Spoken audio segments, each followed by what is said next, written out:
শিশুপালের যদি নিজের মৃত্যু ভয় থাকতো তাহলে আমাকে অপশব্দ বলতো না। ওর পাপের ঘোড়া এবার পূর্ণ হতে চলেছে, আর খুব শীঘ্রই ওর মৃত্যুও হবে। এবার শিশুপাল আর আমার পরবর্তী দেখা আমাদের শেষ দেখা হবে। রাধা, এবার আমার যাওয়ার সময় হয়ে গেছে। কোথায়?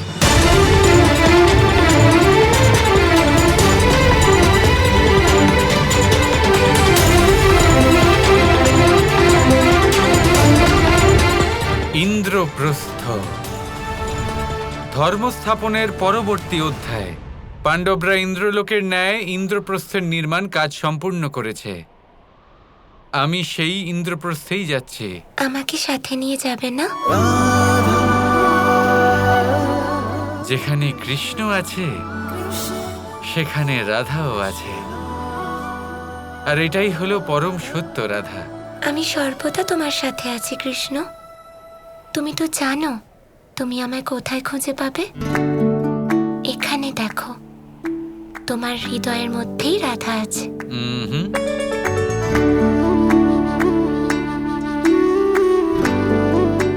এই হৃদয়ই হলো রাধা।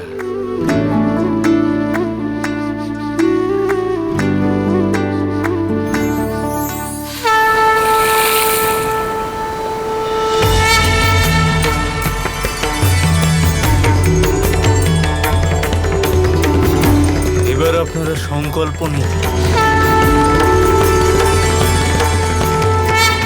এই রাজসূয় যজ্ঞের প্রথম অগ্নিকে প্রণাম জানিয়ে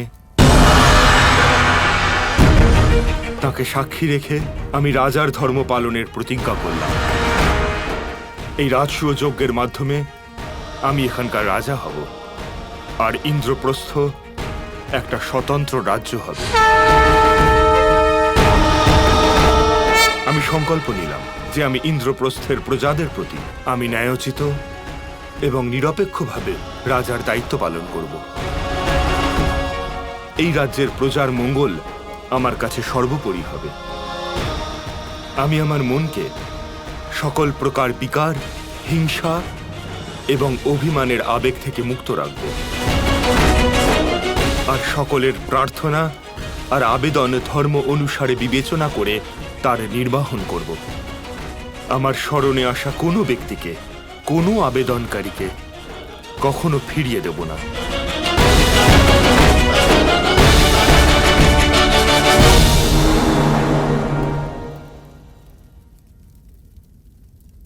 আপনি এসে গেছেন মাধব। যুধিষ্ঠির, অগ্নিকে সাক্ষী রেখে তুমি আজ যে সংকল্প নিয়েছো, তুমি কি জানো এর পরিণাম কতটা ভয়ঙ্কর হতে পারে?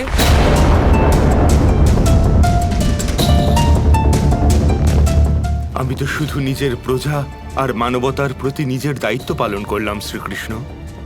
আর আমরা তো সবসময় এটাই শিখে এসেছি যে প্রতিজ্ঞা কখনো ফলাফলের চিন্তা করে করা উচিত নয়। সব থেকে জরুরি কথা হলো যুধিষ্ঠির, সব সময় প্রতিজ্ঞা করবার পূর্বে ভবিষ্যতের বিষয়ে ভাবা উচিত, কারণ ভবিষ্যতের সেই পরিস্থিতিতেই আমাদের সেই প্রতিজ্ঞা পালন করতে হয়।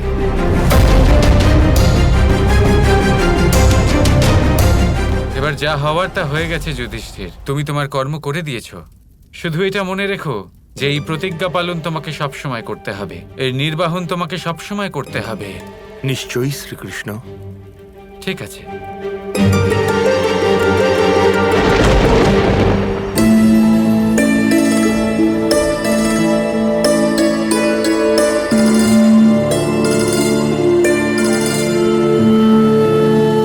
কি হলো কৃষ্ণ? তুমি যুধিষ্ঠিরের বচন শুনে এত চিন্তিত কেন? কারণ যুধিষ্ঠির ধর্ম পালনের অতিমাত্রায় আছে। প্রদর্শিতা এবং ন্যায়ের প্রতি ওর ব্যবহার, ওর বিচার, তাও অতিমাত্রায় আছে।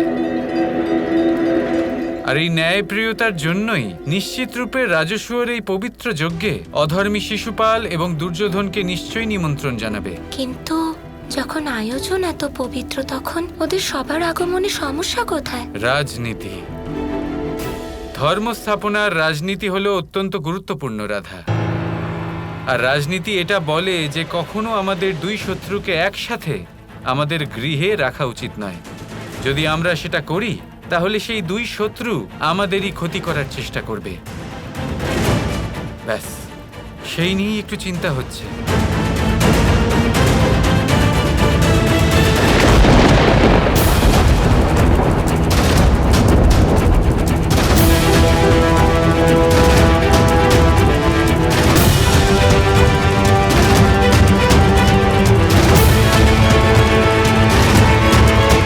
দুর্যোধন, এটা কি কি কি পড়াচ্ছ ভাগ্নে?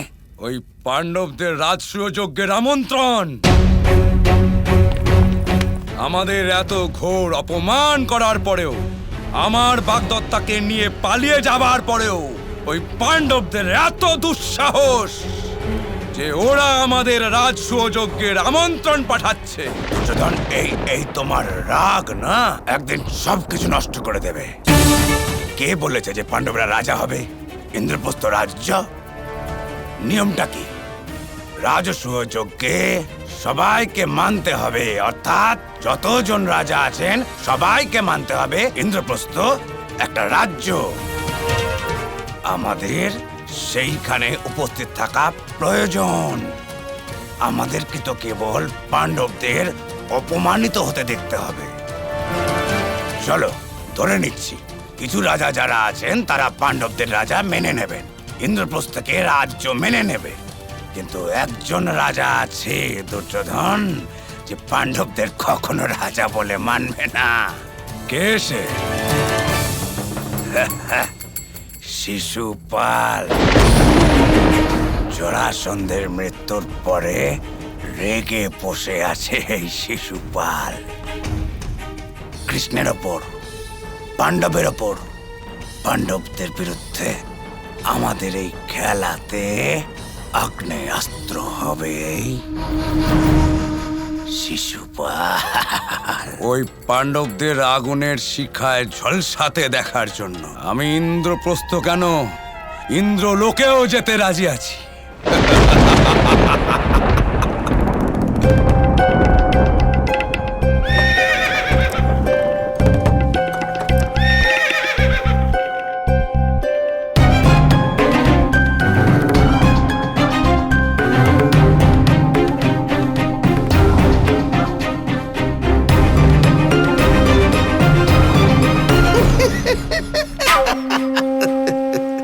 দুর্যোধন, শিশুপাল এসে গেছে, এবার হবে মজা। আমাদের তো বলা হয়েছিল ইন্দ্রপ্রস্থ নাকি স্বর্গের মতো নগর, কিন্তু এখানকার দ্বারপাল তো দেখছি এই মূর্খ কৃষ্ণ।